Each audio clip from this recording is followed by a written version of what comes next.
to all of our open micers. Every time I'm just so floored by the talent in this room. So we're always really grateful that people volunteer to read to get us started. Yeah, I'm really grateful that we have this stage to amplify these voices. And now we get to hear more.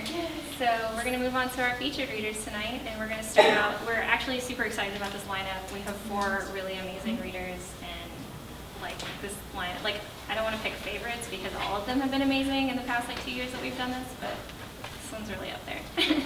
So we're going to start the night off with Amanda Johnston. Amanda Johnston earned a Master of Fine Arts in Creative Writing from the University of Southern Maine. Her poetry and interviews have appeared in numerous online and print publications, among them Kinsfolk Quarterly, Muzzle, Pluck, and the anthologies Small Batch, Diversity, and The Ringing Ear, Black Poets Lean South. The recipient of multiple artist enrichment grants from the Kentucky Foundation for Women and the Kristina Sergeyevna Award from the Austin International Poetry Festival, she is a member of the Afrelation Poets and a Cave-Canem Graduate Fellow. Johnston is a Stone Coast MFA faculty member, a co-founder of Black Poets Speak Out, and a founding executive director of Torch Literary Arts. Her favorite ice cream is Bluebell Butter Pecan.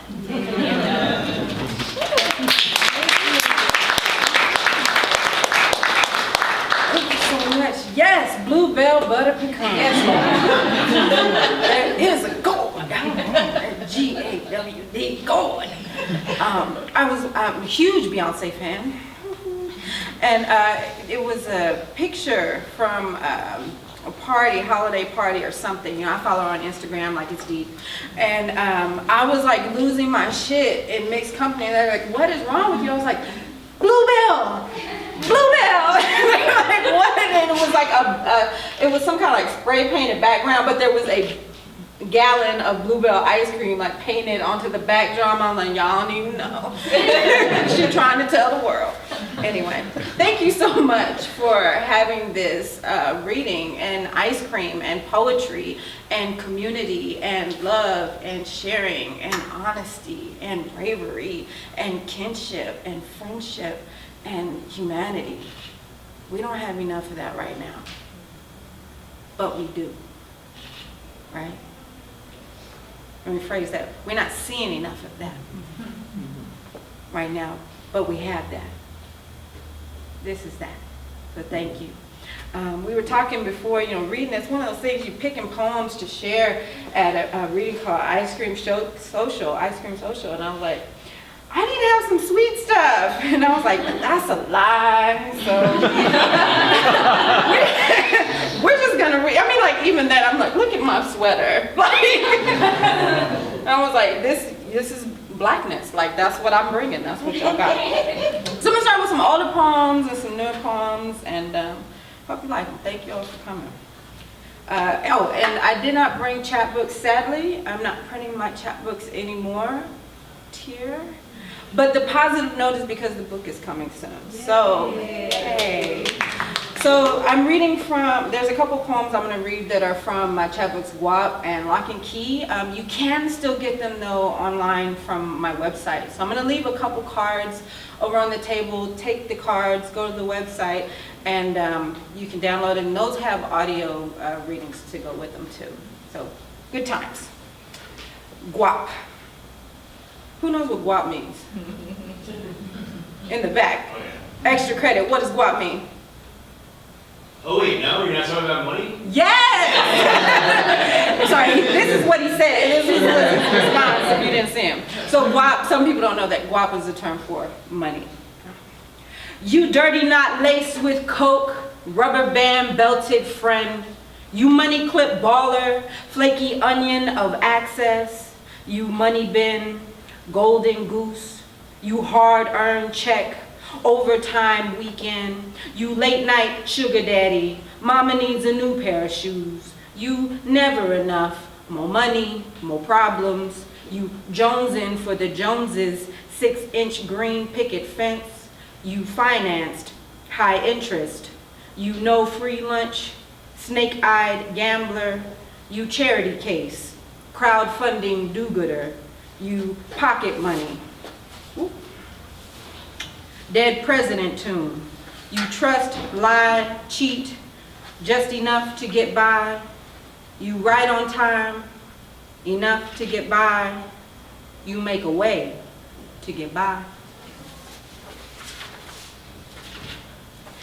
It ain't prostitution.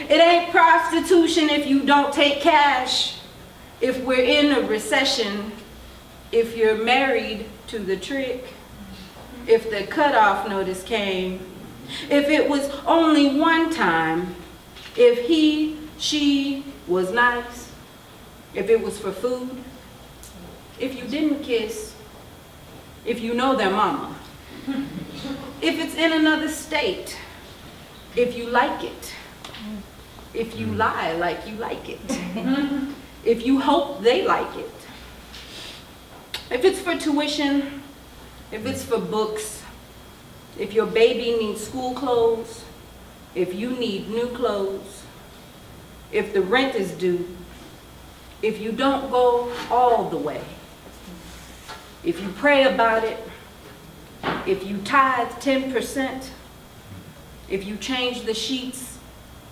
if you wash yourself in hot water, if you sleep at night, if you dream, if you need it, if you want it, if you don't remember it. Hand to mouth. Before the sun sets, busy hands split 2-day-old chicken in half. Carefully, I pull spine and rib from meat. I am making this small body, this bird, something new that must be fed once again to hungry mouths pecking at my table. Our wing gloves who fly in from school, chirp on phones, and laugh about whatever isn't killing them. I boil water, add the warm chicken, and burn my fingers in the process of renewal. I watch food catch in my daughter's throat. Food I put there, against the odds, a resurrected carcass, gritty with prayer to postpone dirt on the dying.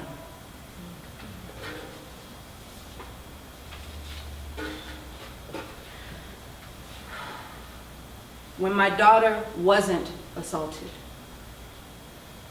she shook with fear, or was it guilt, at the officer's unraised hand and smile.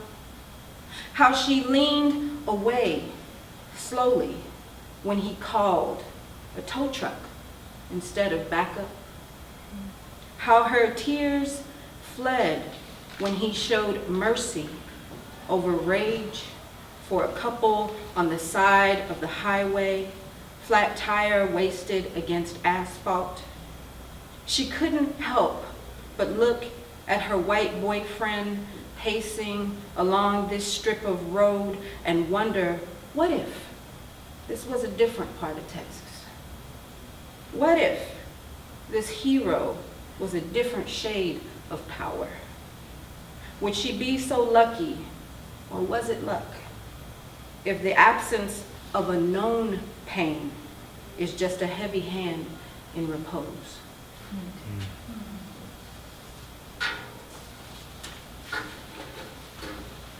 Facing us after Yusuf Komunyaka. My black face fades, hiding inside a black smoke. I knew they'd use it, damn it, tear gas. I'm grown, I'm fresh. Their clouded assumption eyes me like a runaway, guilty as night chasing morning.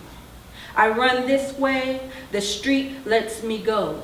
I turn that way, I'm inside the back of a police van again, depending on my attitude to be the difference. I run down the signs, half expecting to find my name protesting in ink.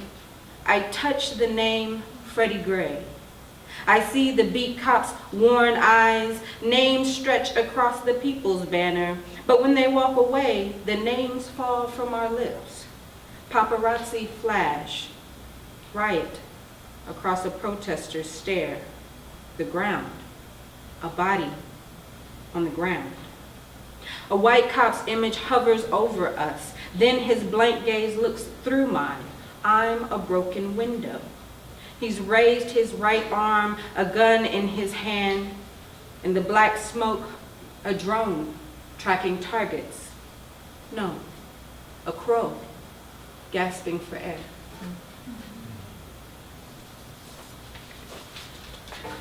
Night hike.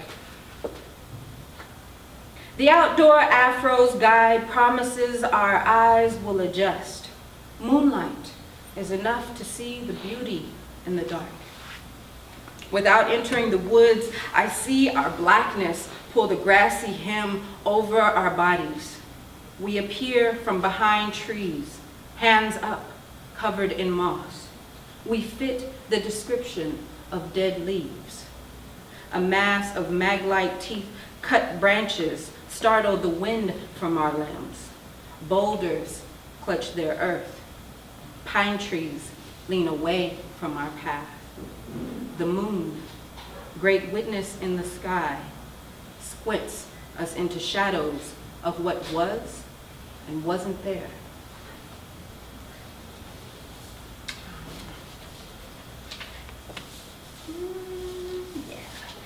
Thank you so much again for having me. I'm going to end with one more poem. That this really was necessary. And poetry and art is so necessary. It always has been, but now more than ever. Yesterday, we lost an incredible woman in the poetry world, Monica Hand. She was of earth and fire and love and wisdom and beauty and all things good. And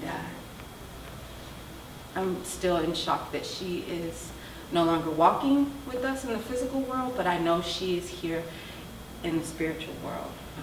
She'll always be with us. So I'm dedicating this poem for her tonight, Monica Hand.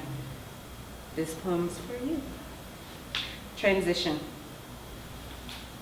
This room holds a rocking chair, a hospital blanket, eager to swaddle your grandmother who waited long enough to speak your name and carry it back to the other side. The only world you know, where your mother held softly in her arms a prayer to lift up quietly, kissing your lips, and watched you sleep as air filled and left her name in your lungs like a promise balloon, never to burst.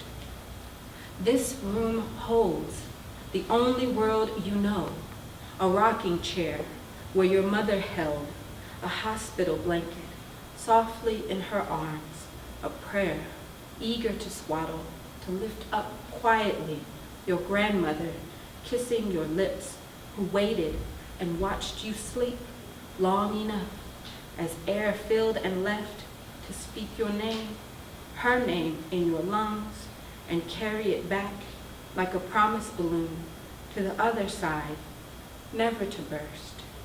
This room holds a rocking chair, a hospital blanket, eager to swaddle your grandmother who waited long enough to speak your name and carry it back to the other side, never to burst, like a promise balloon, her name in your lungs as air filled and left and watched you sleep, kissing your lips, to lift up quietly, softly in her arms, a prayer where your mother held the only world you know. Yes.